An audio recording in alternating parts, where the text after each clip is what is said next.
साक्षी, देखो पापा है। अरे तुम पागल वागल हो क्या?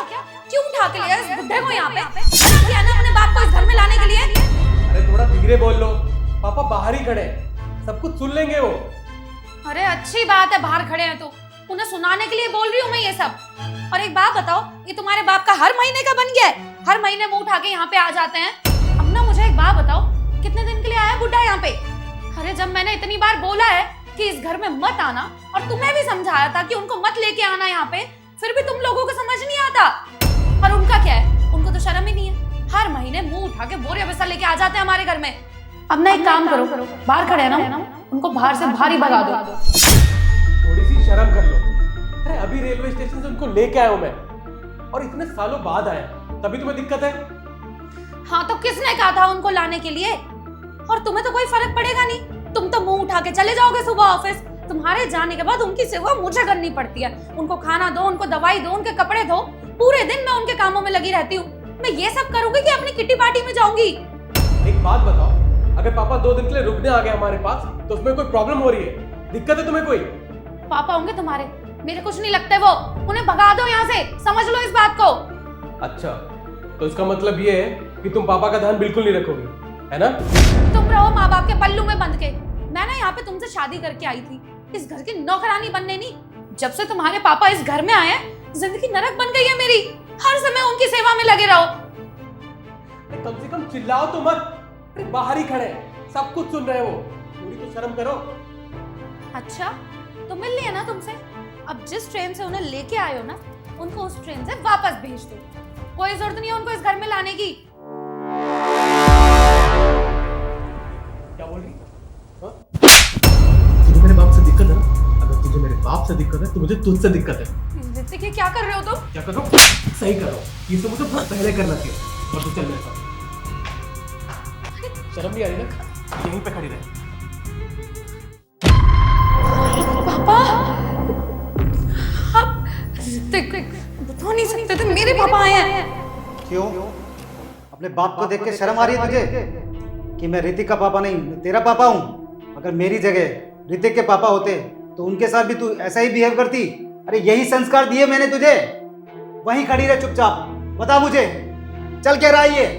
ऋतिक लेके आया मुझे स्टेशन से कि पापा घर चलो, आपसे मिले हुए बहुत दिन हो गए, तब मैं यहाँ आया हूँ। और मैं यहाँ आके क्या देख रहा हूँ कि मेरी बेटी, जिसको मैंने पाल पोस के बड़ा किया, इसकी हर खुशी पूरी करता था, अच्छे संस्कार दिए, और तेरी इतने अच्छे घर में शादी करी, इतना अच्छा लड़का तुझे ढूंढ के दिया, और उसके बावजूद तू इस घर में ये हरकतें कर रही है। अरे शर्म आती है मुझे तुझे अपनी बेटी कहते हुए कि तू मेरी औलाद है। मैंने कभी सपने में भी नहीं सोचा कि मेरी बेटी पराये घर जाकर ऐसी हरकतें करेगी। लड़की का मायका उसका घर नहीं होता, उसका असली घर होता है उसका ससुराल। हर औरत, हर बेटी अपने ससुराल को अगर अपना मायका समझ लेना, ये गलती कभी नहीं होगी। और तुम्हारी इन्हीं हरकतों की वजह से कितनी लड़कियों के घर बर्बाद होते हैं कि वो अपने सास ससुर को इज्जत नहीं देती, उनको प्यार नहीं करती, वो अपना माँ बाप नहीं समझती। बेटा, अगर हर लड़की अपने सास ससुर को माँ बाप समझ लेगी ना, तो उसके घर में कभी कलेश नहीं होगा।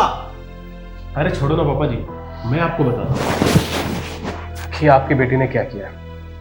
इसने मेरे माँ बाप को 3 महीने पहले ही गांव भेज दिया, सुना सुना के। न जाने कितनी इसने धमकियां दी मुझे कि अगर तुम्हारे माँ बाप इस घर में दोबारा आए तो मैं घर छोड़ के चली जाऊंगी। और एक धमकी तो इसने ऐसी दी कि मैं आपसे बता नहीं सकता। शायद मैंने अगर आपको वो चीज़ बताई तो आप इसको बेटी नहीं कहेंगे। इसने मुझे ये धमकी दी कि अगर तुम्हारे माँ बाप दोबारा इस घर में आए तो मैं तुम पे दहेज प्रथा का केस ठोक दूंगी। उसके बाद तुम झेलते रहना। सोच सकते हैं आप? और उस धमकी के बाद से मेरे अंदर इतना डर बैठ गया कि मैं अपने माँ बाप से मिलने तक नहीं जा पाता, मैं गाँव नहीं जा पाता। वो तो अच्छा हुआ कि आज आप यहाँ आ गए, मैंने आपको बुला लिया और आपने सब कुछ देख लिया कि आपकी बेटी क्या क्या कर सकती है और आपकी बेटी की हरकतें क्या है। अगर आज आप यहाँ नहीं आते तो आप कभी देख नहीं पाते कि इसकी असलियत ये है।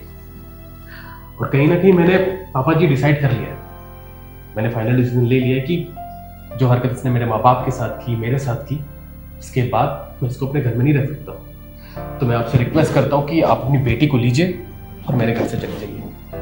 नहीं नहीं बेटा, मैं भी तुम्हारे बाप के समान हूँ, मेरी इकलौती बेटी है, इससे गलती हो गई है बेटा। बेटा, मैंने इसको बड़े प्यार से पाल पोस के बड़ा किया है, और पता नहीं इसको यहाँ आके क्या हो गया है। इससे गलती हो गई बेटा, इसकी तरफ से मैं माफ़ी मांगता हूँ और एक वादा करता हूँ, जब तक ये अपने सास ससुर को इस घर में लेके नहीं आती है, मैं इस घर में कदम तक नहीं रखूँगा। अच्छा दामाद जी, चलता हूँ। पापा, आप 1 मिनट मेरी बात तो सुन लीजिए। अब सुनने को रह क्या गया है? जो कहना चाहती वो तो बोल तो दिया तूने। अरे गुरूर थी तू मेरा, सारा गुरूर तोड़ दिया तूने मेरा। ठीक है, बता क्या कहना चाहती है? मैं कभी नहीं चाहती थी कि मेरी वजह से आपको तकलीफ हो। हाँ, इस तरीके से घर से बाहर जाओ। और सबसे बड़ी गलती तो मैंने ऋतिक के माँ बाप को गांव भेज कर की है। मुझे माफ़ कर दो ऋतिक, मैंने कभी तुम्हारे मम्मी पापा को अपने मम्मी पापा का दर्जा नहीं दिया। और आज इतनी बदतमीजी करने के बाद भी तुम मेरे पापा से इतनी इज्जत से बात कर रहे हो। मम्मी पापा के गांव जाने के बाद भी तुमने मुझे कभी डांटा नहीं, किसी चीज़ की कमी महसूस नहीं होने दी, मेरे लिए सब कुछ किया।